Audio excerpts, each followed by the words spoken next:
¿Es moral que un inocente sea torturado para perdonar a los culpables? ¿Y si te dijera que la idea central de la Semana Santa depende exactamente de eso?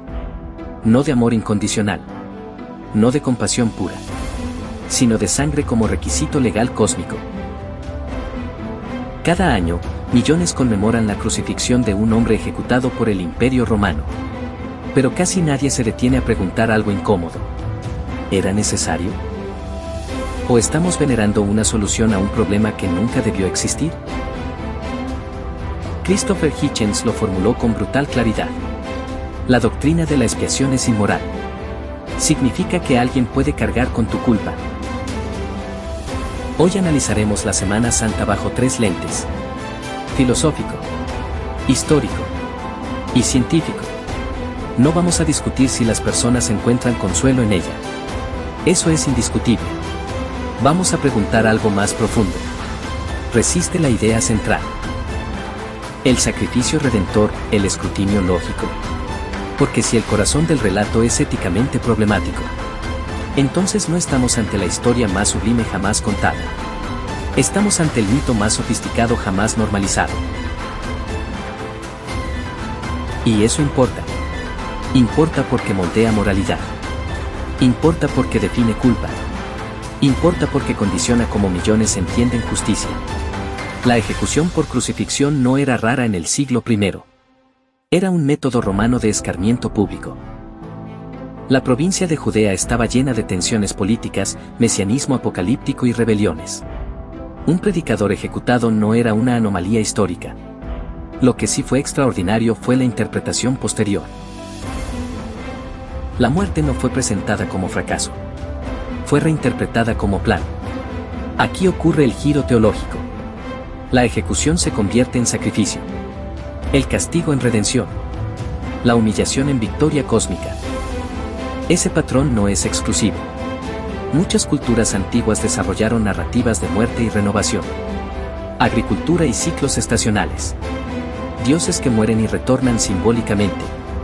Sacrificios como intercambio con lo divino. Pero la innovación cristiana fue radical. El sacrificio no es simbólico. Es jurídico. Es pago. Aquí entra el concepto de culpa heredada. Una humanidad que nace en deuda. Un Dios que exige justicia. Un hijo que paga. Estructura legal. No poética. Presentemos el argumento con fidelidad. El ser humano ha pecado. La justicia divina exige reparación. El amor divino provee sustitución. La cruz sería el punto donde justicia y misericordia se abrazan. No es un asesinato. Es un acto voluntario de amor. El inocente no es víctima pasiva. Se ofrece. Y al hacerlo, satisface una deuda que nosotros no podríamos pagar. Ese es el núcleo teológico. Y para millones, es profundamente bello. Si esto te está haciendo pensar, deja tu comentario con lo más impactante hasta ahora, dale like y suscríbete para no perderte la refutación completa. Ahora viene la pregunta que nadie puede evitar. ¿Por qué un Dios omnipotente necesita sangre para perdonar? Si Dios es todopoderoso, podría perdonar sin sacrificio. Si no puede, no es omnipotente. Si no quiere, no es perfectamente misericordioso. Ese es el dilema. Christopher Hitchens insistía en algo devastador. La idea de que alguien más pueda asumir tu culpa es moralmente infantil. Porque en cualquier sistema ético serio, la responsabilidad es intransferible. No encarcelamos a inocentes por delitos ajenos. No castigamos a un hijo por el crimen del padre. Sin embargo, en la teología de la expiación, eso es exactamente lo que ocurre. Se nos dice que es amor. Pero si reemplazamos las palabras religiosas por términos legales, suena inquietantemente como sacrificio humano ritual. Carl Sagan repetía: afirmaciones extraordinarias requieren evidencia extraordinaria. La resurrección es una afirmación extraordinaria. No porque sea imposible, sino porque contradice todo conocimiento médico y biológico acumulado. La ciencia no puede demostrar que algo sobrenatural nunca ocurrió, pero sí puede decir: la probabilidad natural es abrumadoramente mayor. Richard Dawkins añade otra capa. Las religiones no necesitan ser verdaderas para propagarse. Solo necesitan ser memorables.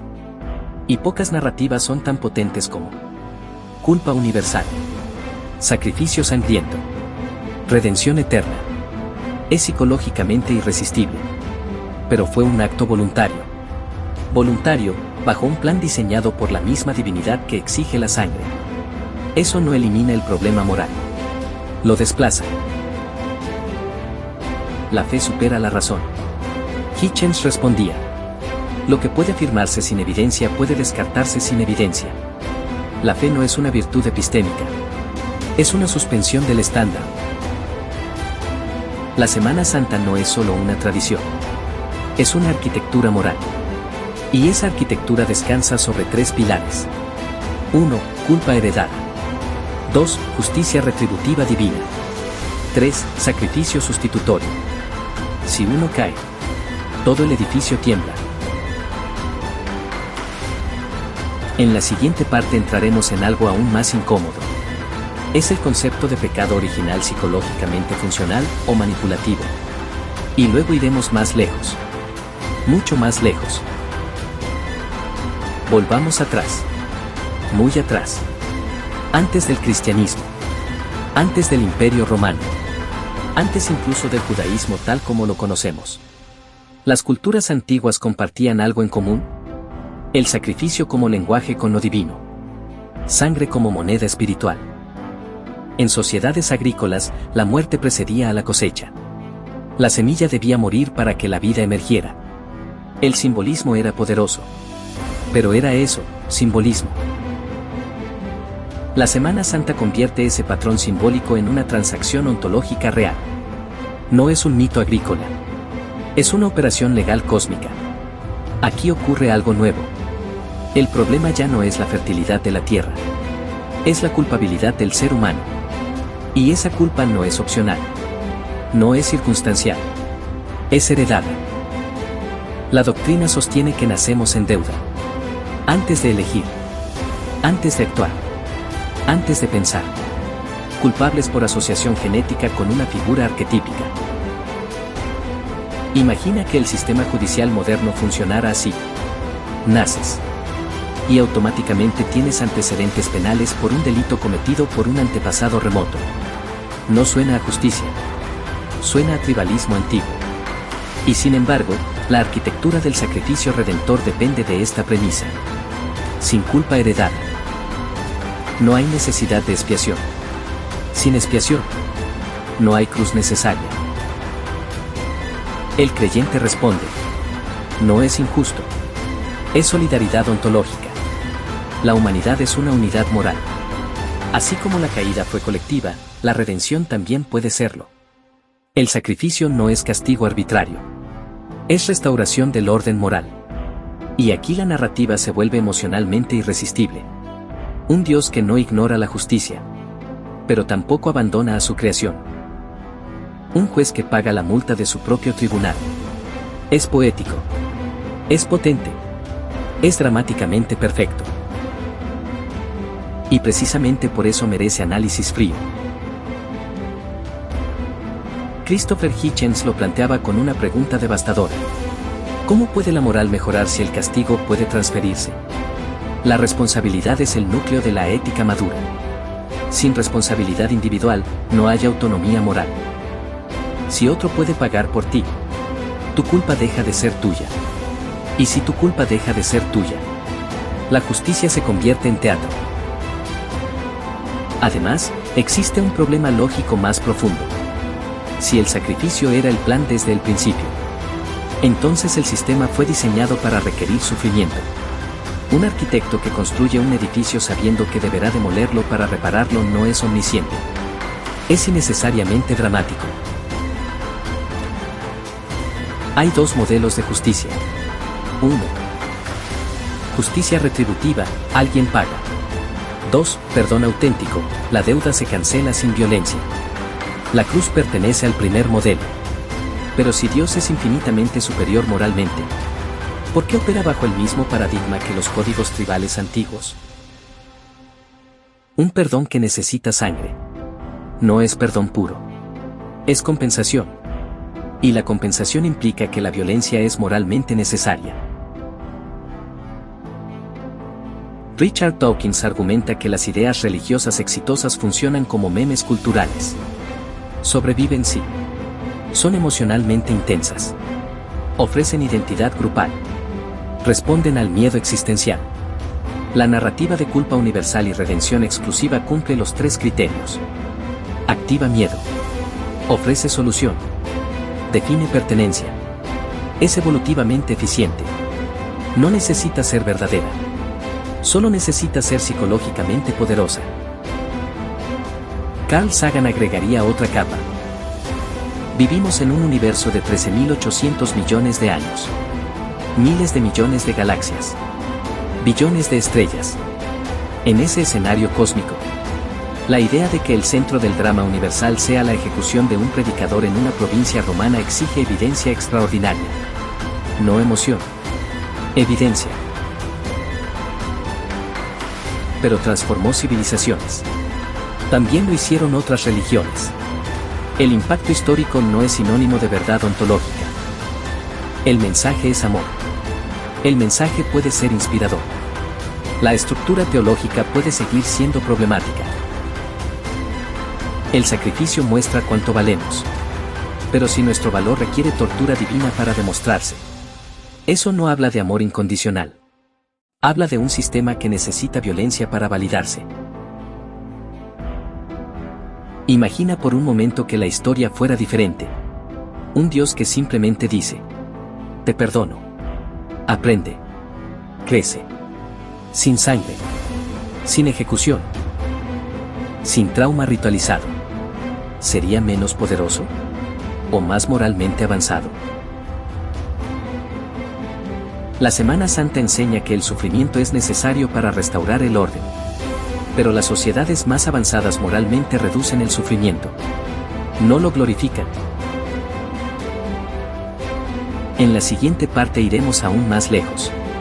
Analizaremos el papel psicológico del sacrificio, la necesidad humana de un chivo expiatorio, y la pregunta final que pocos se atreven a formular: ¿la cruz resuelve el problema del mal?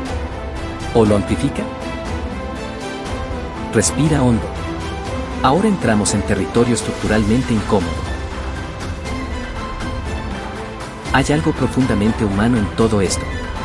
Cuando una comunidad enfrenta culpa colectiva, miedo o caos, busca un sustituto. Un portador simbólico del mal. La antropología lo ha documentado en múltiples culturas. Rituales donde un animal, o una persona, absorbía las faltas del grupo y era expulsado o sacrificado. El mecanismo es psicológicamente eficaz. Transfiere ansiedad. Concentra culpa. Restaura cohesión. La cruz encaja perfectamente en ese patrón. No como metáfora ligera. Como estructura profunda. Un inocente que absorbe el mal del mundo. La pregunta no es si el relato es poderoso. Lo es. La pregunta ¿es moralmente coherente?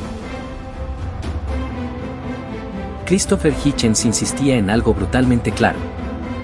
La doctrina de la redención mediante sacrificio es una forma de delegar responsabilidad. Si otro puede pagar por ti, la ética se infantiliza. La moral adulta exige enfrentar consecuencias. Aprender. Reparar. No transferir. Imagina una sociedad donde cada delito pudiera ser cancelado si alguien voluntariamente acepta la pena. No importa si el culpable aprende. No importa si hay transformación. Solo importa que alguien sufra. Eso no es justicia restaurativa. Es teatro de sustitución. Aquí aparece la pregunta estructural. ¿Quién establece la regla de que la sangre es necesaria? Si la respuesta es Dios, entonces el mismo ser que exige la compensación es quien diseña el sistema que la requiere. Es juez. Es legislador. Es víctima. Eso no elimina el problema moral.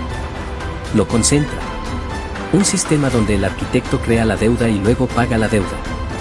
No demuestra necesidad. Demuestra diseño. Carl Sagan hablaba del pálido punto azul. Un planeta diminuto orbitando una estrella ordinaria en la periferia de una galaxia común. En ese escenario, se nos dice que el evento central del universo es una ejecución pública en el año 30. No una supernova. No el origen de la vida. No la expansión del cosmos. Una crucifixión. Si eso es cierto, la evidencia debería ser proporcional a la magnitud de la afirmación. Pero lo que tenemos son textos antiguos escritos décadas después, en un contexto de fervor religioso. No datos empíricos replicables. No corroboración independiente masiva. Solo tradición. Y tradición no equivale a verificación. Un Mesías muerto sin resurrección sería fracaso. Un Mesías ejecutado y resucitado se convierte en victoria. Desde el punto de vista narrativo, la resurrección no es opcional. Es indispensable. Eso no la hace falsa automáticamente, pero sí la hace estructuralmente necesaria dentro del mito. Richard Dawkins recordaría que las historias que sobreviven culturalmente son las que maximizan impacto emocional. Nada impacta más que muerte injusta, dolor extremo, triunfo sobre la muerte. Es una secuencia narrativa perfecta. Y lo perfecto narrativamente suele ser sospechosamente funcional. Aquí está el núcleo. El mal existe. Dolor. Enfermedad. Catástrofes naturales. Crueldad humana. La cruz no elimina eso. No detuvo guerras. No previno genocidios. No erradicó pandemias. El argumento teológico dice: derrota el mal en un plano espiritual. Pero en el plano observable, el sufrimiento continúa. Entonces la pregunta vuelve: ¿fue un evento necesario para resolver algo tangible? ¿O fue una reinterpretación simbólica para dar sentido al dolor inevitable? La narrativa de sacrificio cumple funciones psicológicas claras.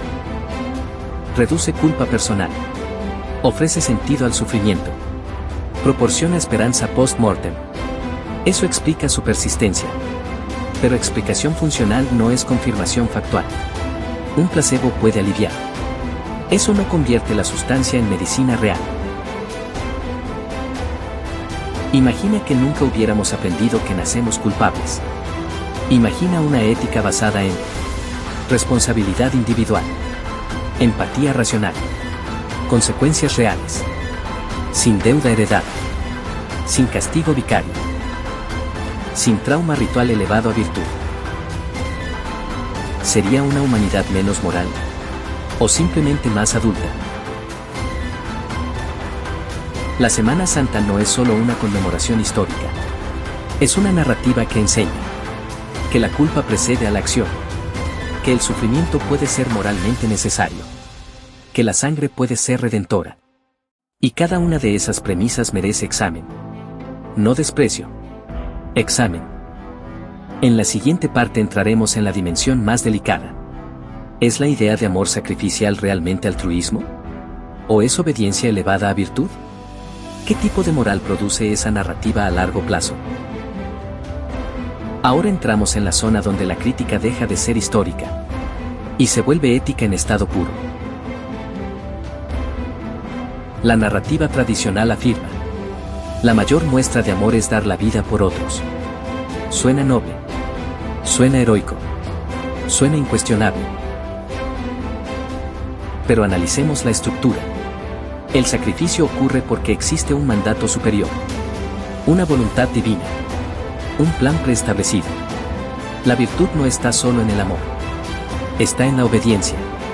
Y aquí aparece una pregunta incómoda. ¿Es moralmente superior obedecer incluso cuando la orden implica sufrimiento extremo? Christopher Hitchens hacía una distinción crucial. Una moral basada en obediencia no es moral, es sumisión.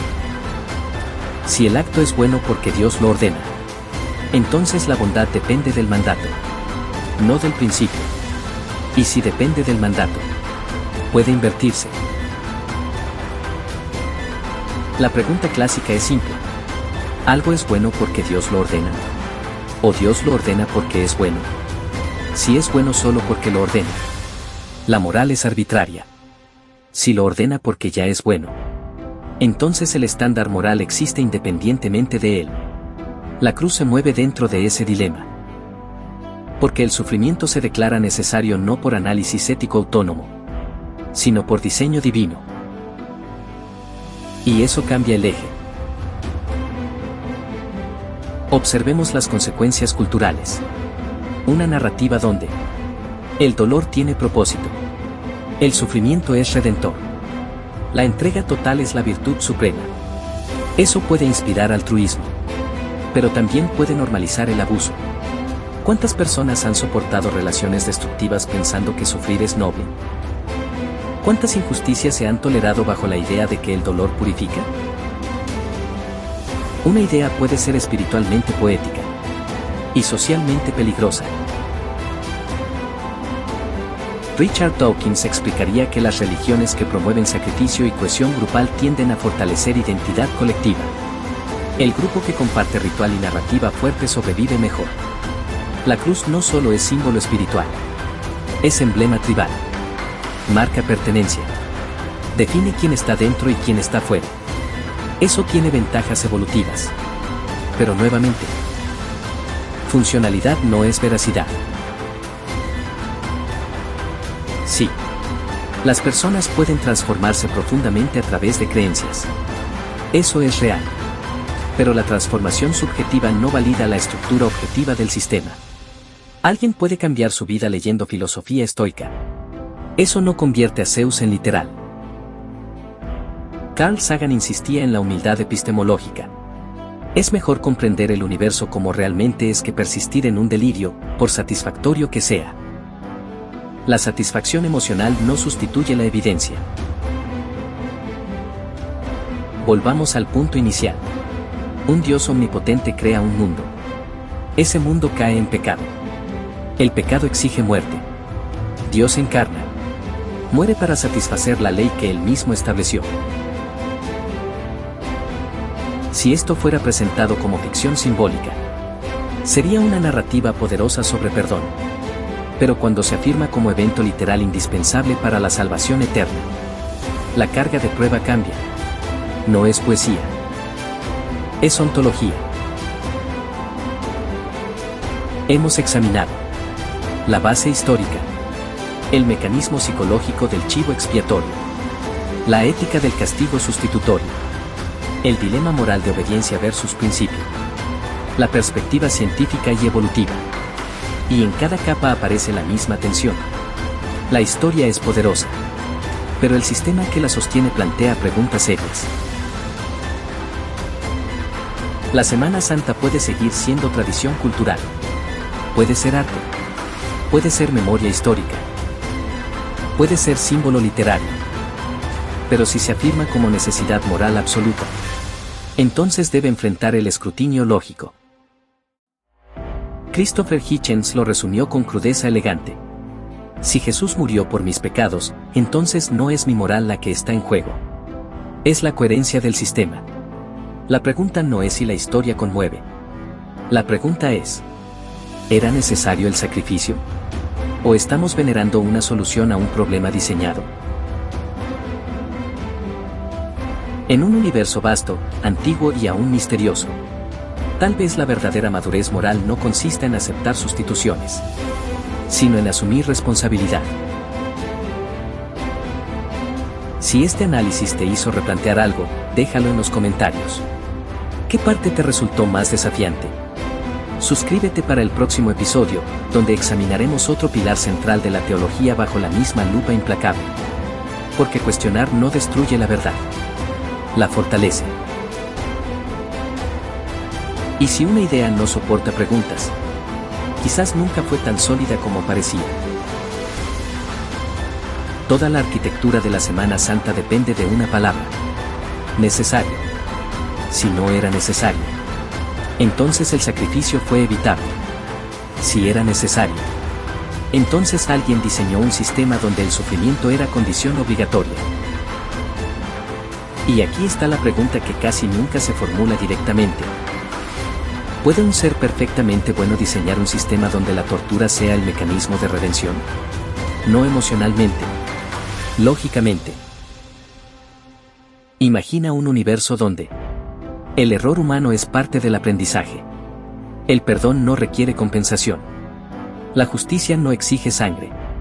Un universo donde la evolución moral es crecimiento, no deuda. ¿Ese universo sería moralmente inferior o superior? Si puedes imaginar un sistema más compasivo que el descrito por la expiación violenta, entonces el sistema original deja de parecer óptimo.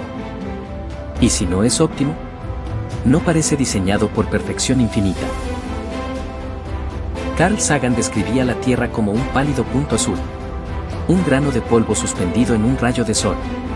En ese punto azul, guerras, imperios, mitos, sacrificios. La Semana Santa ocurre aquí, en una esquina del cosmos, y se afirma que ese evento redefine la eternidad. Si eso es verdad, el universo debería gritarlo con evidencia proporcional. Pero el cosmos permanece en silencio. Las galaxias no celebran. Las supernovas no se detienen. La física no cambia. Richard Dawkins diría que la religión prospera porque explota vulnerabilidades cognitivas humanas. Tendencia a detectar agencia. Necesidad de propósito. Miedo a la muerte. Búsqueda de justicia última. La cruz responde perfectamente a esas necesidades. Da sentido al sufrimiento. Promete victoria sobre la muerte. Ofrece justicia final. Es psicológicamente brillante. Pero la brillantez psicológica no equivale a veracidad ontológica. Si aceptamos que alguien más pagó por nosotros, entonces nuestra deuda queda cancelada sin aprendizaje necesario. Pero la ética madura no elimina consecuencias. Las integra. Aprender implica enfrentar errores, no delegarlos. Christopher Hitchens lo decía sin rodeos. La idea de que el sufrimiento inocente puede borrar la culpa de los culpables es una perversión moral. Duro, pero lógico. No es. ¿Te hace sentir bien la Semana Santa? No es. ¿Te inspira? Es algo más simple. ¿Es coherente? ¿Es moralmente superior a un sistema donde el perdón es directo y la responsabilidad es individual? Si la respuesta es no, entonces quizá el sacrificio nunca fue necesario. Tal vez fue una construcción humana intentando resolver el problema del mal con las herramientas culturales disponibles en el siglo I. Una narrativa poderosa, pero humana. La Semana Santa puede ser arte sublime, tradición histórica, literatura espiritual. Pero cuando se afirma como evento indispensable diseñado por perfección infinita, surgen grietas. Y las grietas no son ataques. Son preguntas. En un universo vasto y antiguo, tal vez la verdadera redención no sea aceptar sustituciones cósmicas. Tal vez sea algo más simple y más difícil. Asumir responsabilidad. Reducir sufrimiento real. Construir justicia tangible. Sin necesidad de sangre ritual. Porque cuestionar no es destruir. Es madurar. Si este episodio movió algo dentro de ti, compártelo. Comenta qué parte te resultó más desafiante. Y suscríbete para el próximo análisis donde desmontaremos otro pilar central de la teología con la misma precisión quirúrgica. Aquí no atacamos personas. Examinamos ideas.